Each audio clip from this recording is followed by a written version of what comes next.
All right, so here's our agenda for today. Um, we're going to talk about two things. We're going to talk about reasoning using Gauss's law, in fact, to prove some things that we haven't actually been able to prove yet. And then we're going to talk about Ampere's law, which talks about patterns of magnetic field in space and relates that to a mathematical integral or sum. So here we go. So let's remind ourselves what Gauss's law was about, because it's been a minute since we've visited Gauss's law. We defined a quantity called, so Gauss's law relates patterns of electric field in space to the amount of charge inside a closed imaginary surface. And mathematically, we quantified that as electric flux. So electric flux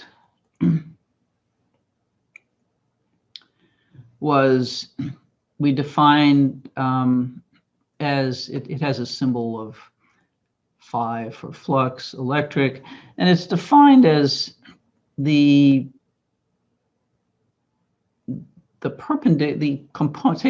component of E perpendicular to a surface and multiply by the area of the surface. So we have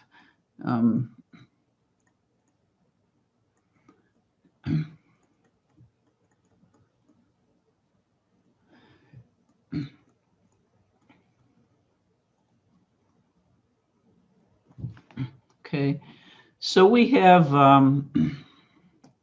if we have some sort of flat surface here and there's some electric field on the surface, we want the component of electric field that's perpendicular to the surface, and so we get that by taking a dot product between E and a unit vector that's perpendicular or normal to the surface called n hat.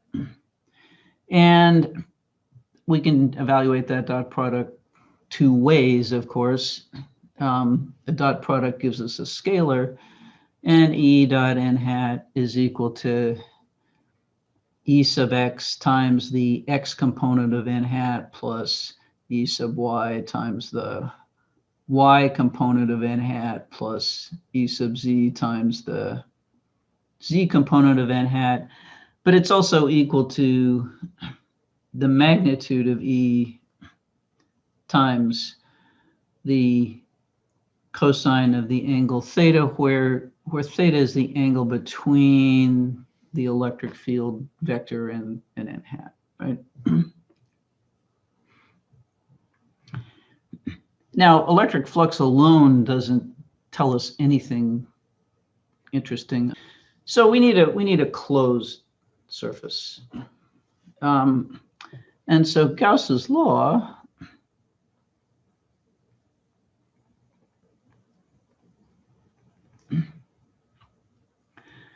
relates the sum of the electric flux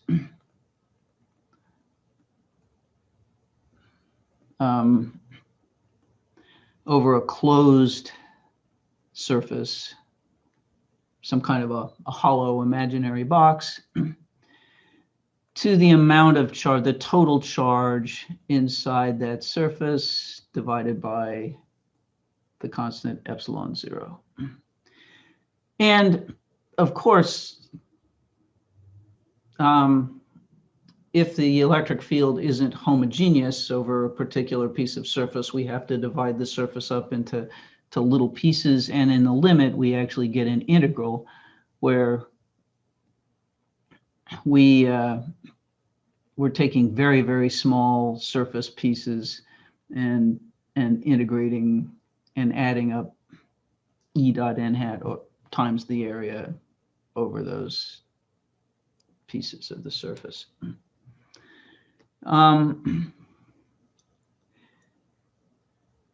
And we practiced with that a little, and you have some homework on that. And we also saw that there's Gauss's law for magnetism,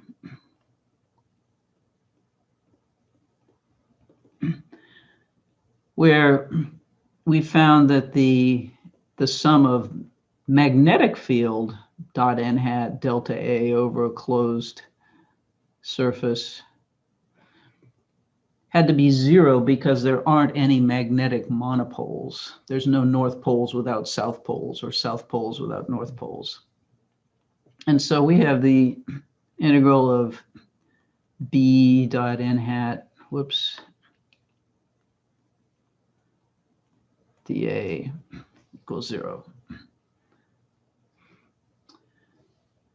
So that's Gauss's law. What can we do with Gauss's law?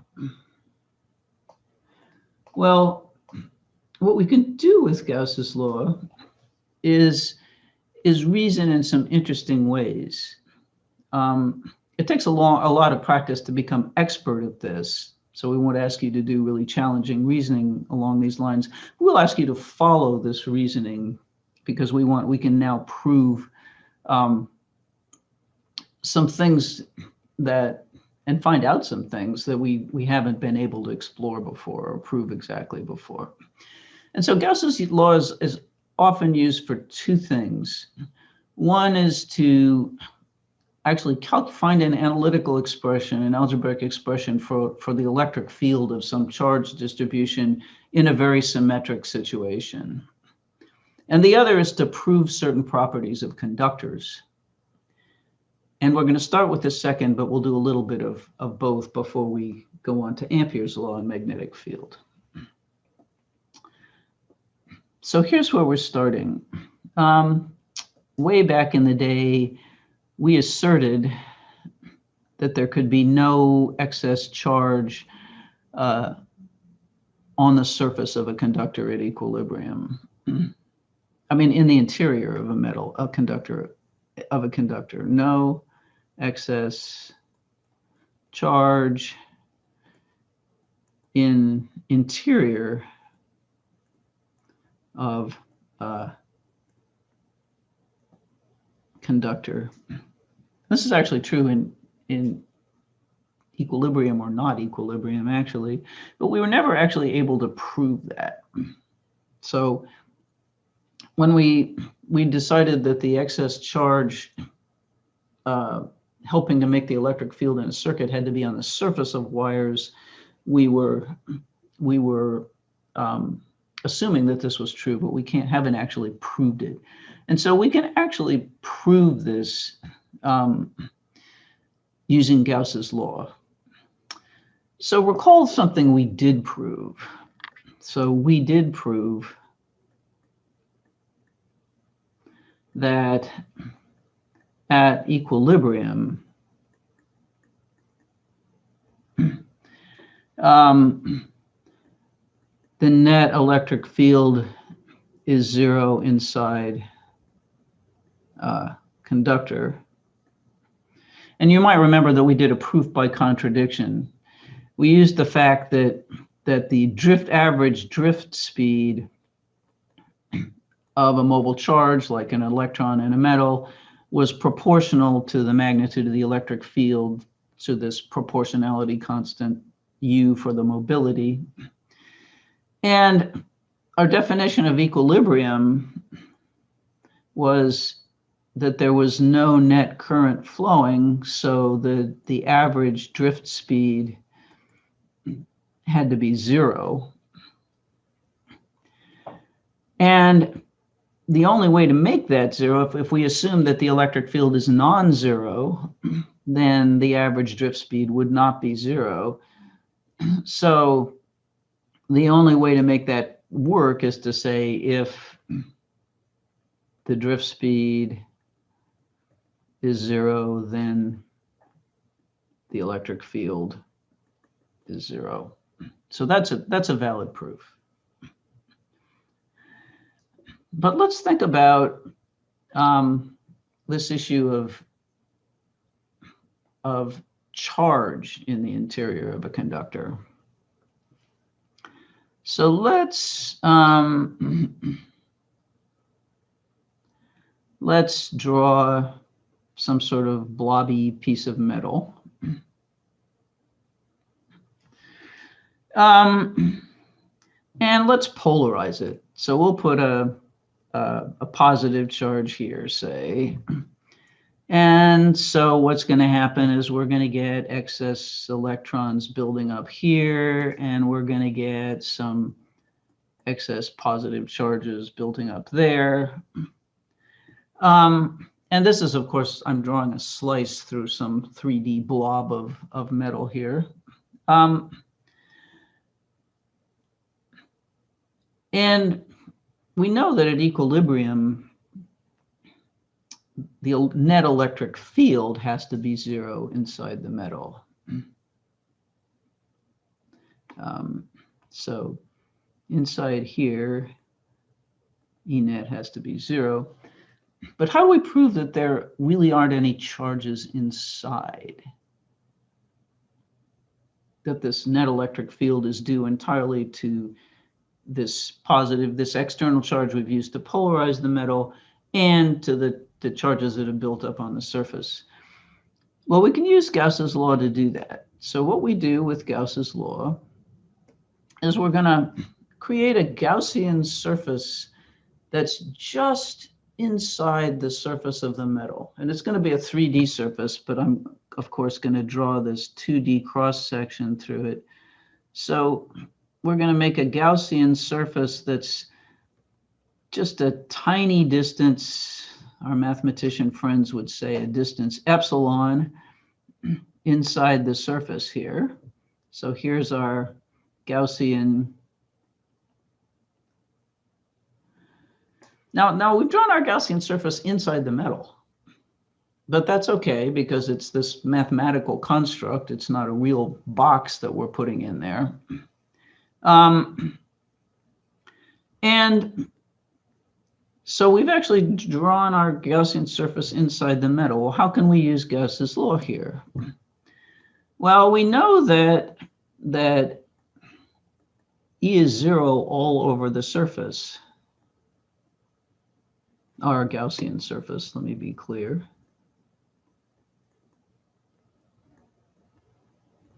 So here we have E equals 0, and here we have E equals 0, and here we have E equals 0. And so the net flux is the sum of E dot n hat delta A all over our surface. And that's going to be 0 because the electric field is 0 everywhere across the surface. Well, that says that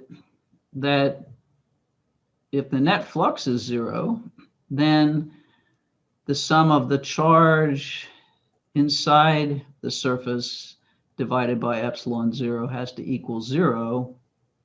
So the charge inside equals 0. Okay, that was a really fast proof, but it's actually legit. We can draw our Gaussian box here arbitrarily close to the metallic surface. So we drew it half a nuclear diameter inside or something, or a fraction, a millionth of a nuclear diameter inside, we would see that there was still 0 net charge inside the metal.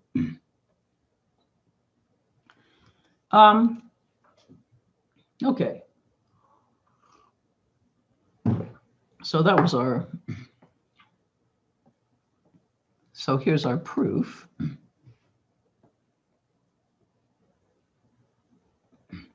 Okay. Well, what if there's a hole inside the metal?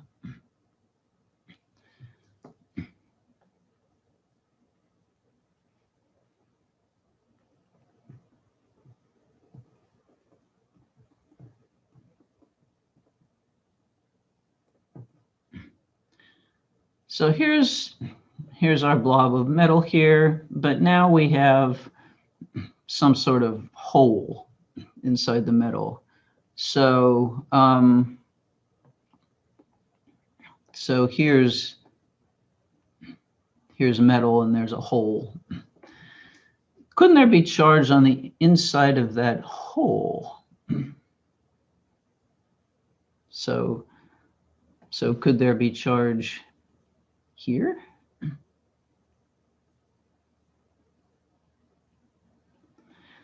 Well, let's see what Gauss's law tells us. So let's polarize this again with our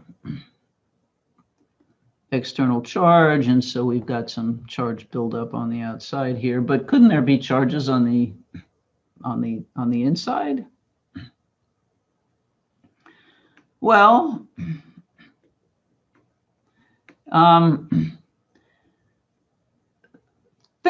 so what we want to show, we want to find out is how much charge there is on this inner surface of the hole here. So what we're going to do is we're going to draw our Gaussian surface inside the metal again, but this time we're going to draw it so that it encloses the hole. And again, this is a 3D surface. We're drawing just a slice through it here. So Gaussian surface encloses the hole.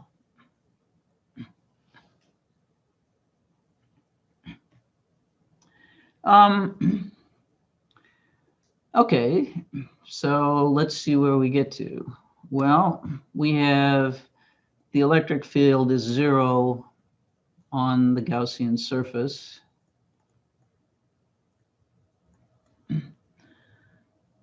So the sum of the electric flux on the surface is 0. So the charge inside has to equal 0. So still no charge inside.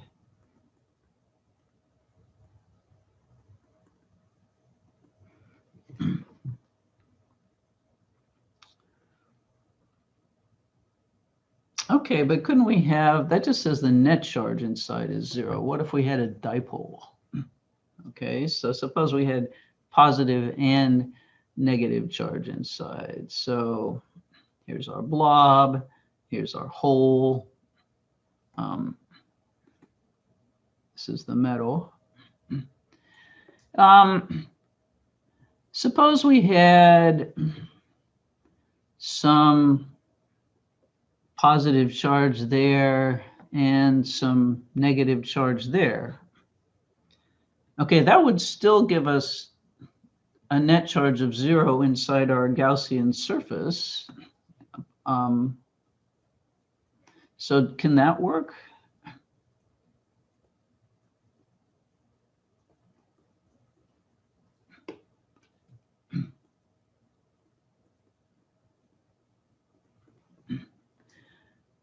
Now for this,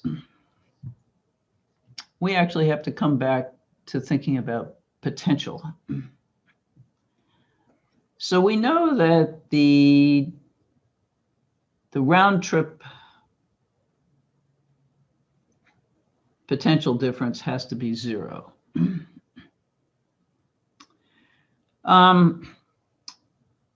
And so potential difference is independent of path. We can get from point A to point B by many paths, and they have to add up to the same thing.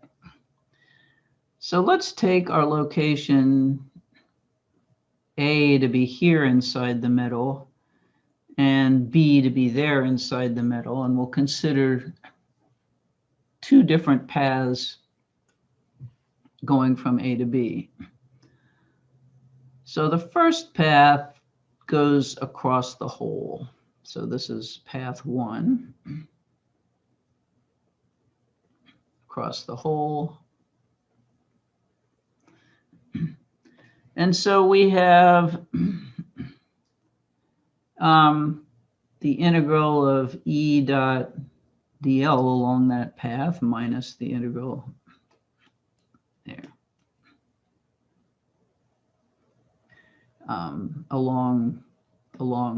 Just along that closed path, path 1. Let's see, that would actually be a positive result because we would have an electric field like this inside the hole due to those polarization charges. So this would actually come out greater than 0.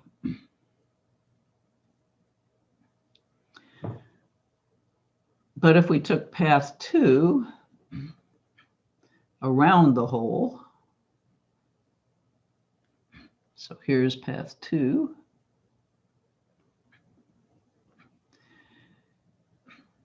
minus E dot dl along path 2, that's going to be equal to 0 because the electric field is 0 everywhere along the path.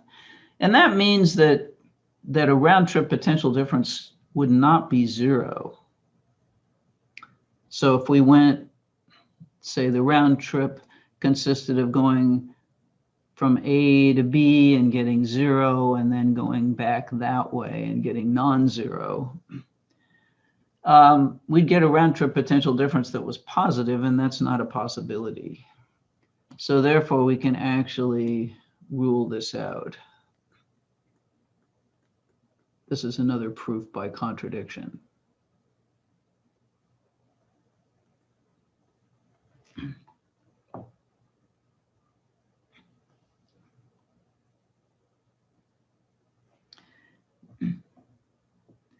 Okay. So one more thing about metals and conductors and holes inside conductors here. So what if we put a charged object in the hole?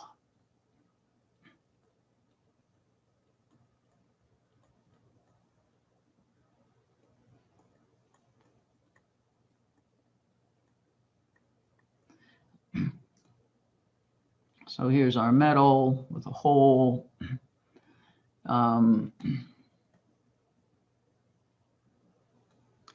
And now what we're going to do is we're actually going to put a positive charge in the hole. Maybe we take a proton beam and shoot a proton into that hole.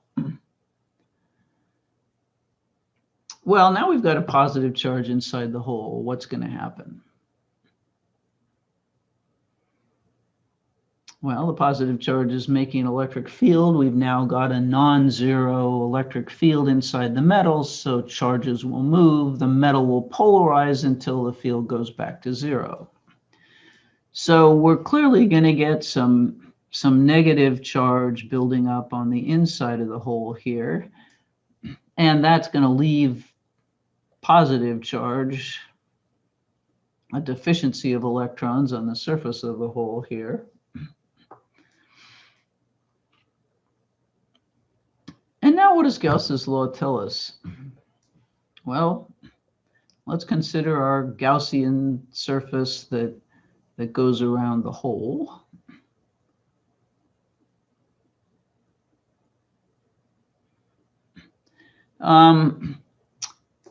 Well, we've gotten to equilibrium, so electric field has to be 0 on the surface of that container there. And so we find that the electric flux on our surface, which is equal to the sum of the perpendicular component of E times delta A, is going to equal 0. So net charge inside the hole,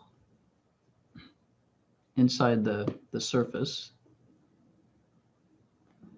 has to be 0. So that means if this was a +5 nanocoulomb charge, say, then this would have to be -5 nanocoulombs. And if the block of metal started out neutral, we'd actually have +5 nanocoulombs on the surface. So we'd have an equal amount of charge. We'd have this 5 nanocoulombs now distributed on the surface of the metal. So let's think about an application of this. So first, let's just review. We have a large positive charge outside an empty neutral metal box. If you measure the electric field inside this empty box, we see that it actually is 0. Why is this true? This is what's sometimes called screening. So possible answer 1 is the box polarizes and contributes a field inside the box that exactly cancels the field of the positive charge. 2 is because metals contain mobile electrons, the electric field of the positive charge is blocked from getting into the box. 3 is the box acquires a net negative charge, which neutralizes the field of the positive charge.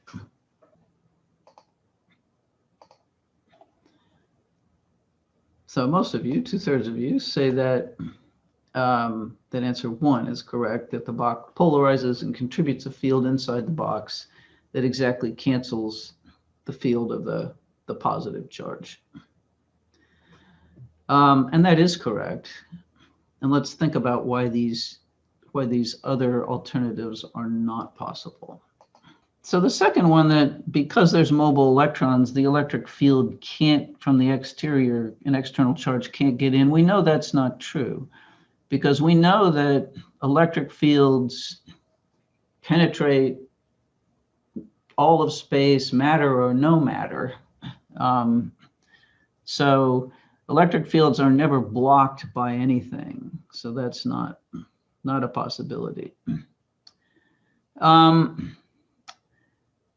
If the so the box acquires a net negative charge, which neutralizes the field of the positive charge.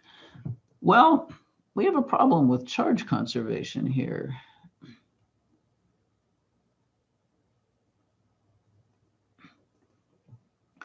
Where would those negative charges have come from? We can't just generate negative charges on the box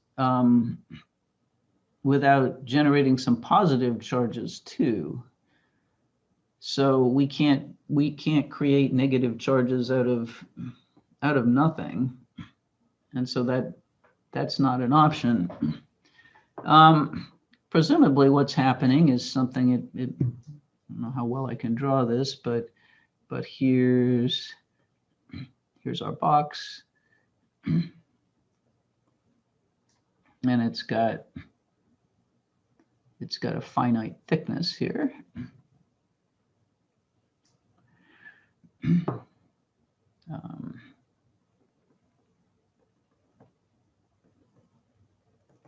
And here's some positive charges outside, making a big electric field. So we've got this big electric field due to the positive charges here. Of course, the electric field due to the positive charges is still there inside this hole in the box. But of course, the electric field is going to shift the mobile electron C in this metal box. So we're certainly going to have negative charge building up on the outside of this side of the box. And that'll leave some deficiency of electric charge over here on this side of the box. And that'll make an electric field, so we'll call this E applied. And that'll make an electric field that we'll call E due to polarization. And so we are going to have E applied plus electric field due to the polarization equals 0 inside. Okay, so here is an application. You're in your car when a thunderstorm approaches. You can see lightning striking the ground nearby. What should you do?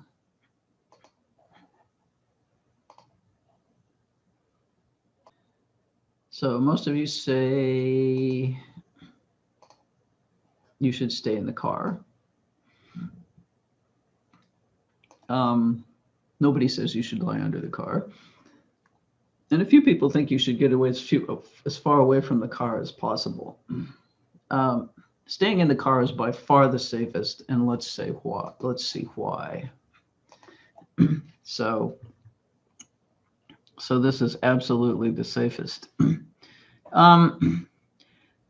So the car is basically a hollow metal box. Now you might argue it's not a complete box. We're not completely enclosed by metal, and that's true, but it turns out the box doesn't actually have to be a solid metal box. It could be made of a wire mesh. So the more metal in your car, the better, but even if it's really mostly just the frame, you are in fact enclosed by enough metal that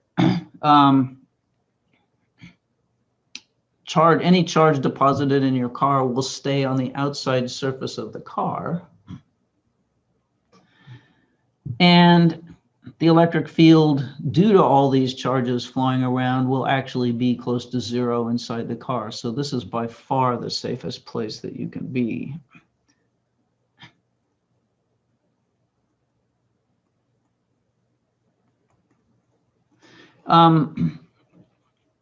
Getting as far away from the car as possible is problematic, because what happens when there's lightning, a thunderstorm, is here's some clouds, here's the earth. The clouds become, through just the turbulent flow within the cloud, very highly charged. And so the bottom, or polarized actually, but the bottom of the clouds is going to end up, say, positive. I mean, I think it could be either way. And that polarizes the earth, of course. So we get negative charge here, and the positive charges in the water and the earth go fairly far away. And we get really, really big electric fields here, big enough to send, when the air gets ionized and becomes a conductor, to send huge amounts of current through this ionized air down to the earth. Now, if you're standing on the earth over here, you're getting polarized too. So you're going to be negative on top and positive on the bottom, although that may be conducted away. This negative charge is going to spread over you. And now you're sticking up. And it turns out that charge tends to accumulate on a kind of sticking up pointed thing. And so in fact, you're going to end up with really big electric fields here, and you're not going to be safe at all. So in fact, staying in the car is the best bet. Car is indeed okay, so first of all, it does mean you shouldn't try to get out of the car. That's correct, because there's charge, there could, especially if the car gets hit by lightning, but even if it doesn't, there could be excess charge on the outside of the car. And if you touch that, that's a problem. So you shouldn't try to get out of the car. You shouldn't touch the metal door handle. You shouldn't touch the outside of the car. You should just stay inside. And a car is indeed a Faraday cage or a Gauss box, a thing that can protect you from charge and field from the outside. Cole also points out that, yes, the tires are really good insulators because they're made of rubber. And so if there is a lightning strike near you, huge currents can flow through the ground. And because the tires are an insulator, they won't flow through the tires to the axle to the car. So you're protected that way too. You may get some current flowing over the surface of your car, but as long as you're not touching it, you'll be okay. when your plane was struck by lightning, the charge all stayed on the outside of the plane. And as long as you didn't stick your hand out the window and touch the outside of the plane, you were fine. It can be very loud. So a car is safer for two reasons. One is you're not a sticking up pointy thing that polarizes and creates a big electric field near you just waiting to be struck. And second, you're in a hole in a metal, which means that even if lightning does hit your car, all the charge will stay on the outside. It won't flow into the car or through you, as long as you don't stick your hand out the window and get it wet and touch the car. Yeah, it's actually okay for a plane to get struck by lightning. We'll talk on the last day of class, we'll actually talk about sparks, which is lightning, and how air gets ionized and becomes a conductor. But one of the things you'll see if you're in a plane that's struck by lightning, or if you're even in a building that's struck by lightning, you happen to be looking out the window, you'll see the air actually glowing around you. And that's a sign that the air has been ionized. I used to live in New Mexico, and there's a lot of lightning storms in New Mexico. And flying into the Albuquerque airport at night, you were almost always flying first above clouds, and you could see lightning going between the clouds and then going through the clouds to get to the airport. I'd like to show you one other thing. In the book, there's a discussion of showing that even in a steady state circuit, using Gauss's law to show that in a steady state circuit, there's no charge inside the wire.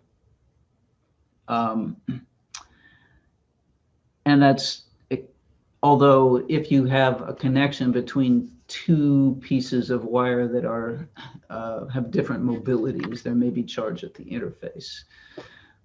I'd like to show you, before we get to Ampere's law, I'd like to show you briefly a different kind of use of Gauss's law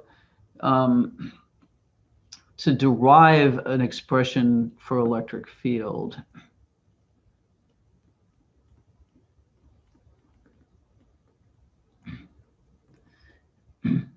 So let's consider the electric field of a uniformly charged plate.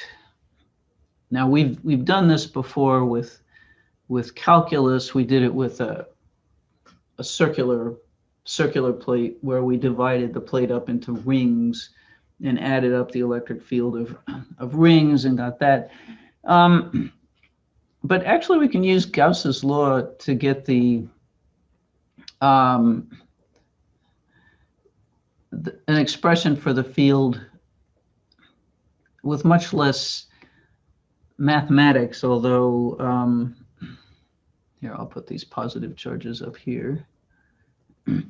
Although we have to do kind of a lot of work on thinking about symmetry. So here's a plate that has charge Q,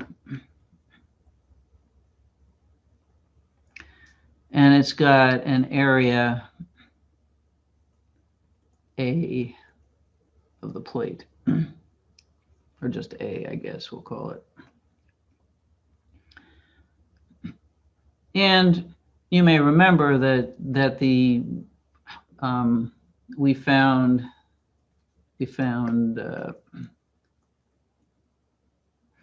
that the electric field, magnitude of the electric field of the plate at a location near the plate was the charge on the plate divided by the area of the plate, so the charge per unit area divided by 2 epsilon 0 using calculus. But let's actually try to do it using Gauss's law. So what we're going to do is we're going to draw a Gaussian surface that's a box. So it's going to be one of these rectangular box thingies. And it's actually going to go right through the plate. So we saw something like this in the VPython program. Okay. And so as it's going to intersect the plate here. Oops. In this, the intersection of our imaginary box and the plate is going to be this square here. So that's our Gaussian surface.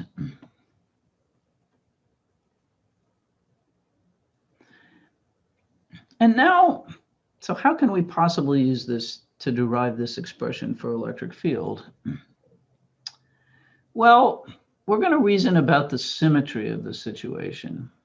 And I've drawn this, I've made the box look really big, so I make it look like the ends of the box are really far from the plate. But actually, in this situation, what we'd want is for them to be close to the plate and the plate to be really large. So the plate is not to scale.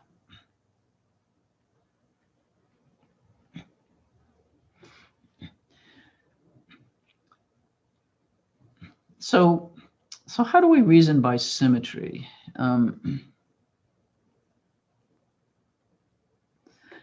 Well, we say that if we're not close to the edge of the plate, it's clear by symmetry that the electric field is going to be perpendicular to the plate.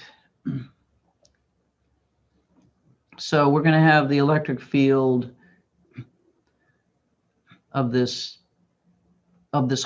whole plate now, of course, pointing away from the plate, perpendicular to the plate. As long as we're not near an edge. And if we make that assumption, then we can actually evaluate Gauss's law. So we assume this, and now we evaluate Gauss's law. So the left-hand side, we want the sum of E dot n hat delta A all over the box. And on the right-hand side, we want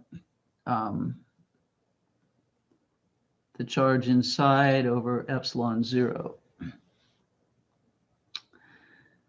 Okay, so we're going to need to introduce some variables, some names for things.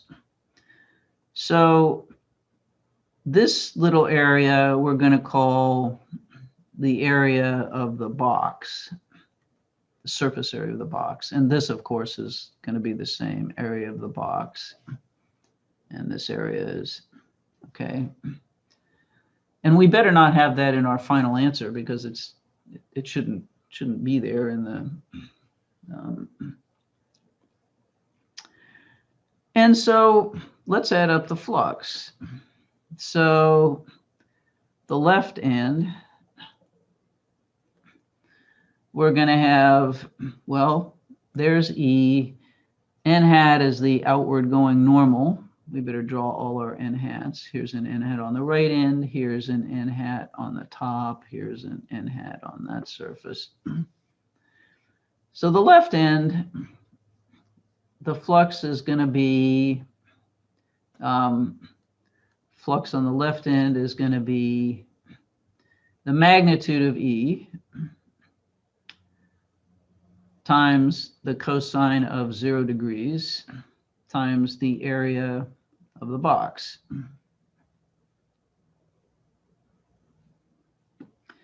And on the right end, the flux on the right end is going to be, well, the magnitude of E times the cosine of 0 degrees times the area of the box. And we also are assuming that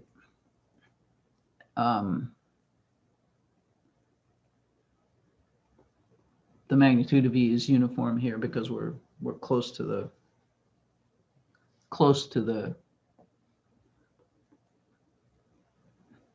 plate. Okay, now what about the flux on the front?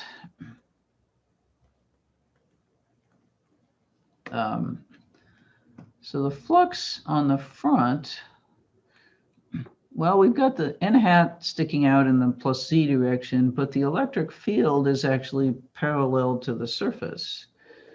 So we're going to have the magnitude of E times the cosine of 90 degrees times the area of the side, but that's 0. And that's going to be the same for the top and the back and the bottom. So top is 0, back is 0, the bottom is 0 because E is perpendicular to n hat. So the total flux here, so the net flux is going to be 2 times E times the area of the end of the box.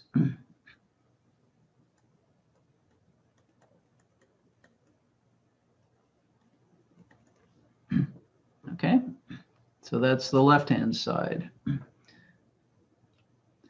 So we have 2 times the magnitude of E times the area of the box. Now the right-hand side, how much charge is in the box? So this was left-hand side of the equation. This is the right-hand side. So we have the charge in the box is just the charge on this little shaded piece of area here. It's going to be the charge on that little piece. So that's going to be equal to, well, it's not the whole, it's not Q, because the Q is the charge on the whole plate. So it's going to be the charge on the whole plate times the area of our box divided by the area of the plate. So that's the fraction of the charge on the plate that's inside the box. So that's going to be equal to Q times A box over the area of the plate.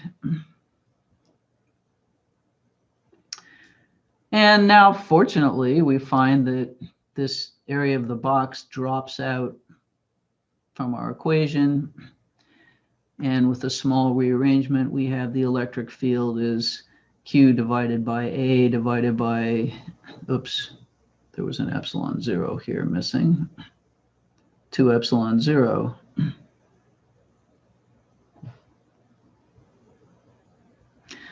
And we've just derived the field of the charged plate by basically by symmetry arguments in Gauss's law.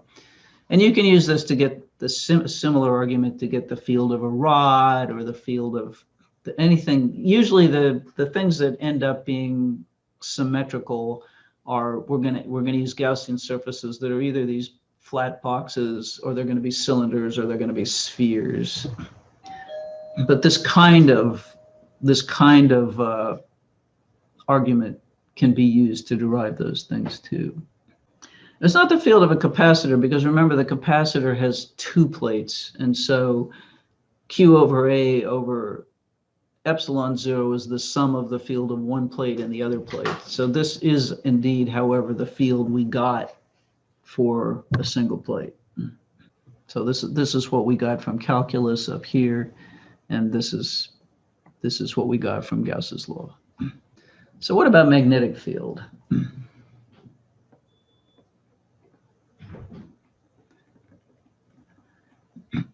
We saw that we can't have magnetic fields pointing out the way the electric field points out from positive charge, or pointing in the way it points from a negative charge, because we don't have any monopoles. Instead, what Ampere's law does,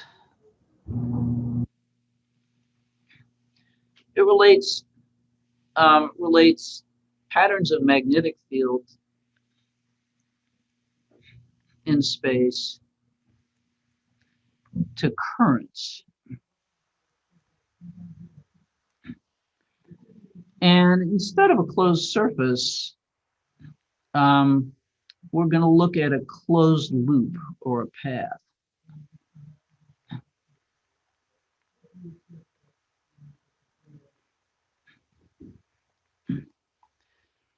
Okay, so basically it's the same kind of thing we did with Gauss's law. So suppose that we took our magnetic field probe, our Hall effect probe, and we measured magnetic field, or we took a compass and we measured magnetic field all around a circular path. So we walk along this path, this dotted line here, measuring magnetic field as we go around.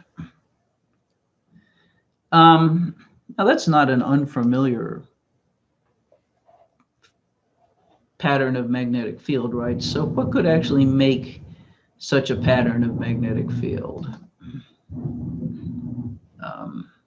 So thinking about conventional current.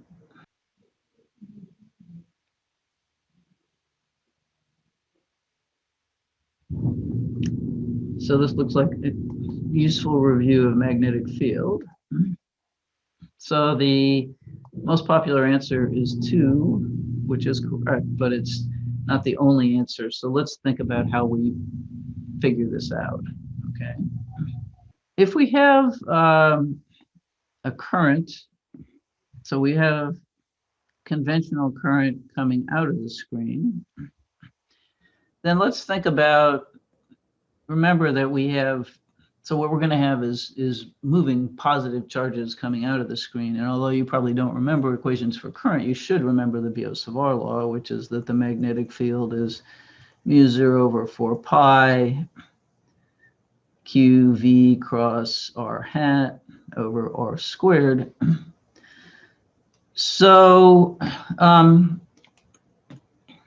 so let's consider moving positive charges coming out of the screen. And let's think about an observation location over here. So that's R.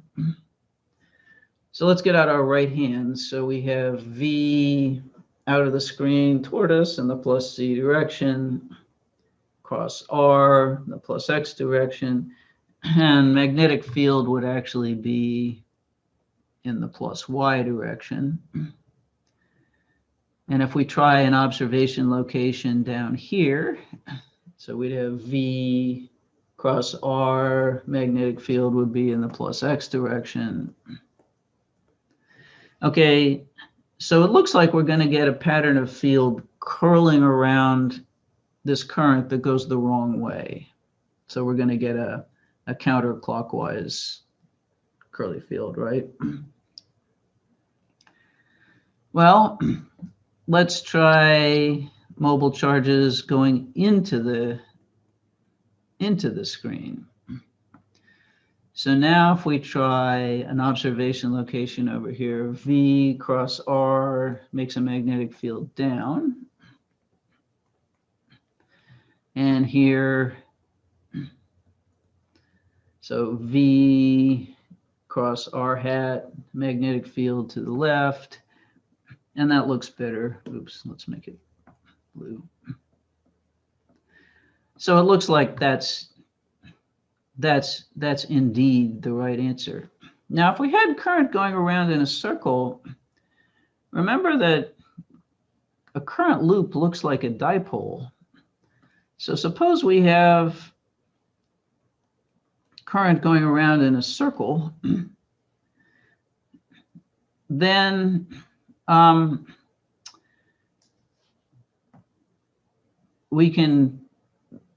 let's consider the field at the center just to, so let's consider an observation location here. This means we'd have charges going that way. So V cross R, that would be a magnetic field into the page. So magnetic field would go into the page here. It's going to come out of the page here. And so what we're going to get is this pattern of field with, we would have magnetic field out of the page on the outside of the loop and in on the inside. And so that, in fact, is not going to produce that pattern of. And in fact, what Ampere's law says is that, so Ampere's law,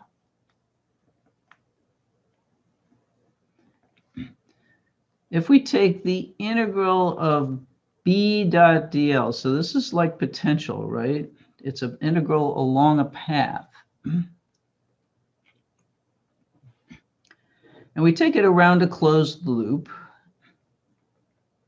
So this looks a lot like the integral for potential.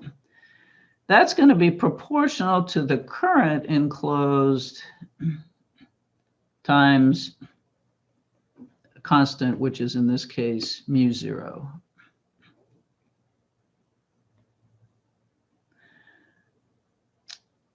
And what's the sign of the result? How do we tell the direction? So if we take our path clockwise, a path counterclockwise,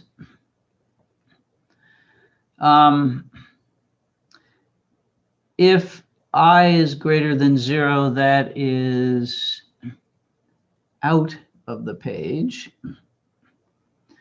And if I comes out to be less than 0, that's into the page.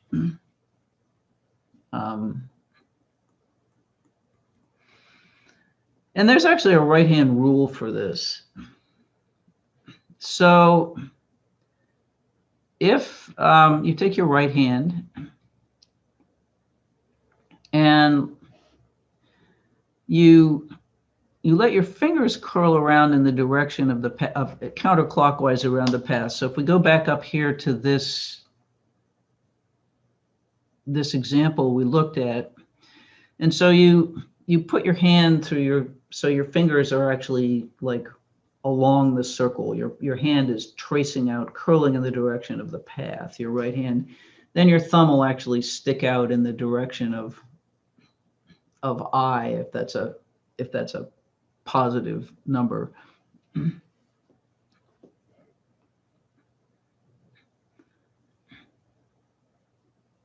I, direction of I.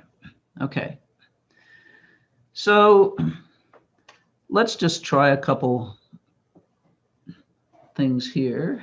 So let's apply Ampere's law to this thing we were thinking about. So we want to find the path integral around this dashed line.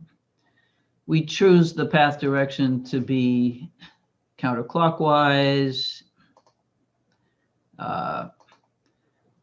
We're going to sum up B dot dl. Remember, dl is a vector that just goes along the path. It's tangent to the path everywhere.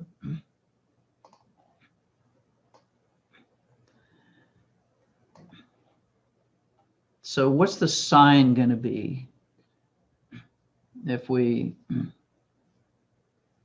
now this is plus B dot dl, not minus B dot dl. So most of you say that it's positive, which is correct. So let's remind ourselves why that is. dl is a vector that's always going in the direction of the path. So if the path is going counterclockwise, then dl is always going to be tangent to the path. And go like that. And we see that it's pointing in the same direction as B. So the angle between them is 0 degrees. So B dot dl is equal to the magnitude of b times the magnitude of dl times the cosine of 0 degrees. So what we want is we want to evaluate this integral, and maybe you can see what it's going to come out to here. So what is this integral of b dot dl going to come out to here? So if we found that b dot dl was just equal to the magnitude of b, which is the same all around, times the magnitude of this vector dl, what is the integral of b dot dl going to come out to? Can you see that? Let's see if you can. Think about what dl means. It's taking little steps around the circle. Cosine theta is in the is there, but it's cosine 0 degrees in this case, right? Because dl is always in the same direction as b.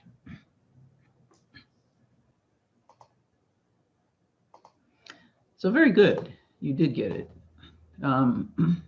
So the answer 2 is correct. It is indeed just the magnitude of b times the circumference of the circle, just the length of the path. So good thinking. Well done. So how that works out is that we've got the integral all the way around the circle of magnitude of b times magnitude of dl times cosine of 0 degrees. And b is a constant, so we can just take that out. The magnitude of b is uniform, and that leaves the integral of dl around a circle, and that just means adding up all the little steps around the path. So that does indeed equal to b times the circumference of the circle, 2 pi r. So great. So let's see if we can actually apply this then. So Ampere's law says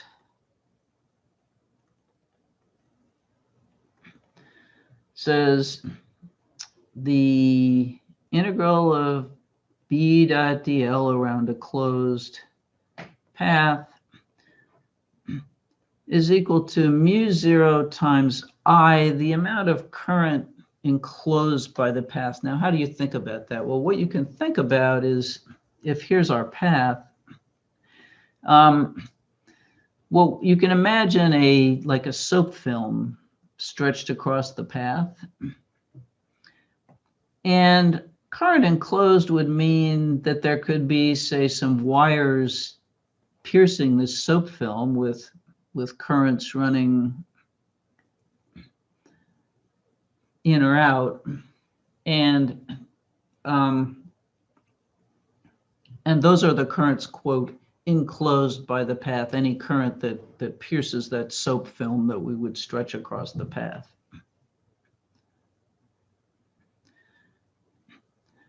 So let's say that we have, let's get some numbers. So suppose we have the radius is 3 centimeters, and our measurements of b give us, it's 1 times 10 to the minus 5th Tesla. And if that's true, what's the current enclosed?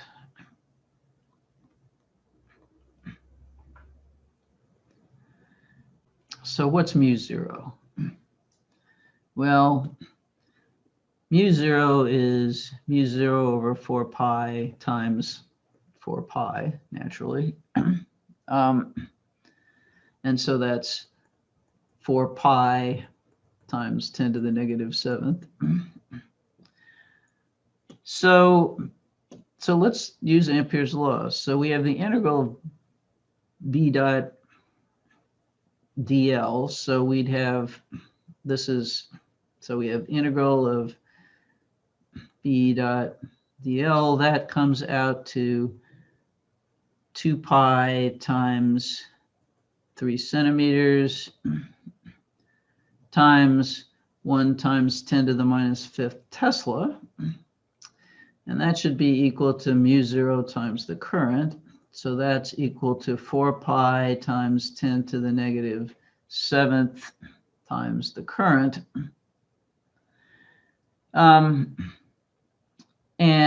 if we solve for I, we're going to find that I is going to equal 1.5 amperes.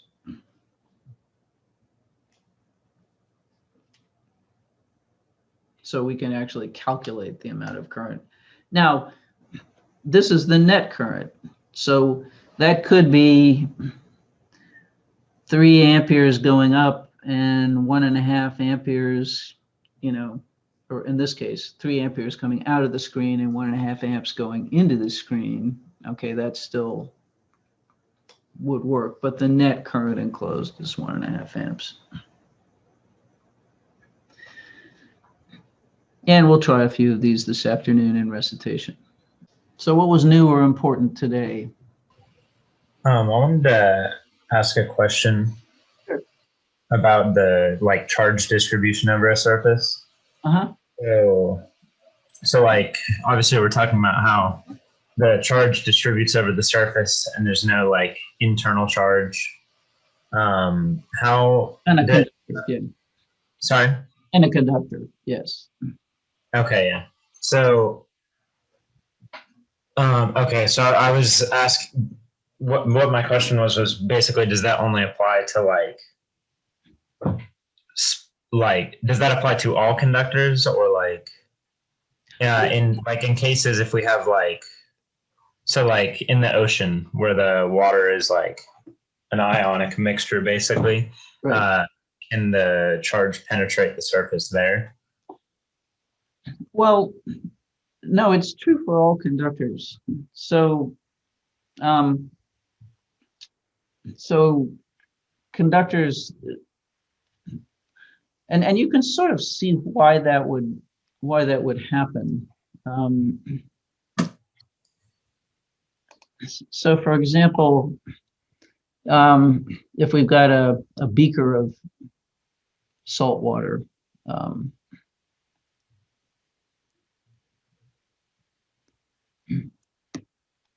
so we have we've got positive ions and we've got negative ions, sodium and chloride, say, and some other stuff.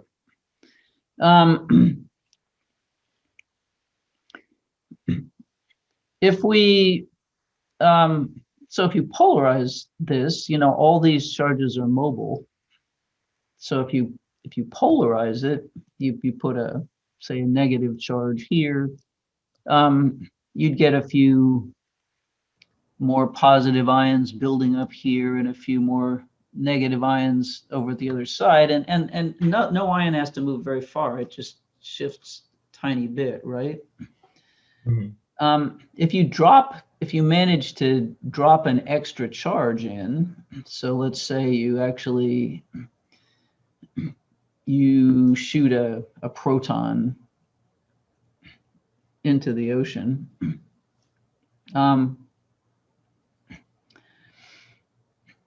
well, all these other positive charges are going to want to get far away from it. So in fact, they will move a little bit toward the outside. So let's say let's make this something with +2, just to make my life simple in drawing this. So we'd still have some positive and negative ions floating around here, but some other positive charges would move as far away as possible, and you'd get them close to the edges of the beaker. right? Okay. So you'd still end up with excess charge on the outside. It's not necessarily the same charge you put in, but it's going to be on the outside. Okay. So would that would there be like a different, so like with in the case of like a lightning strike, would it be a different result with like if it was like just pure like water versus salt water? Well, notice the water actually can dissociate into H and OH, right? Um, Yeah. so it's still going to be the same. So suppose you have, I don't know, you have some non some solvent other than water, but I mean, suppose you got pure water. Um, what's going to happen actually, and you can, this is a computer program you could actually write, as a matter of fact, and it might be interesting. So deionized water, and let's say we've got a lightning strike come in and deposit lots of lots of electrons here, right? Hmm. Well, of course, they're going to get solvated and whatnot, but now we've got these negative charges that are actually repelling each other. So what's going to happen? Um, these, even if the water didn't dissociate, these charges would actually be exerting forces on each other, repelling each other. So they'd get as far away as possible, and so you'd eventually end up with them um, going to the edges. Now, so in some non-polar, non-dissociating solvent, eventually these things would get over to the edges as far away as they could. And in something like water, probably what would happen, since you've always got some protons and some OHs, is that you'd end up with uh, some OH. They could be hydroxide ions, right? Yeah. And here's our cluster of electrons we put in, and we'd get some protons close to them. So making hydrogen probably. So yeah, so it doesn't matter what the conductor is. The charge is gonna end up at the surface. Okay. Yeah. Just to get as far away from all the other charges as possible. Yeah. I also had a question more about the car. Yeah. So at the moment when and I know this was just like an example, but at the moment, like when if the lightning actually does strike like a metal box or a metal frame, during that transient period where the charges aren't completely dispersed, would there be like temporary charges like with it on the inner surface of the metal cage or something? No, because remember that the metal itself can polarize really fast. So if we have,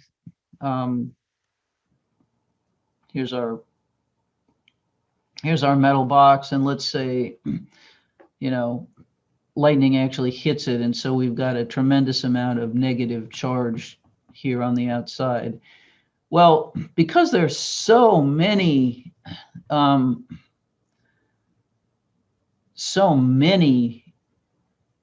mobile electrons in this thing,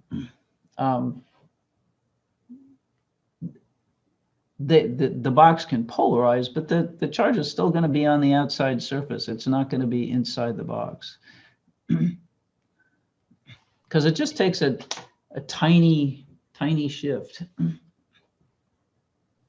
Okay, I guess I was wondering because like I was picturing when the lightning strikes, all of that negative charge or positive charge or whatever is going to be like on one spot initially before it spreads out over the frame, right? Yes, for some, okay, so for some nanosecond or something, but but let's say it's negative. Okay. So we deposit some negative charge here. This makes a field everywhere, right? So we've got fields here and here and here and here. And so charges there can react very quickly to move to the outside. You know, so that would actually, as these charges move out, then that would leave a little bit of plus here. And the result would be that charge would sort of get locally, it would spread very quickly in effect, because it wouldn't be those electrons moving out, it would be these other electrons moving out, and these deficiency of electrons would neutralize that charge to some extent. So it spreads very quickly. Oh, okay. Okay. Thank you very much. Yeah.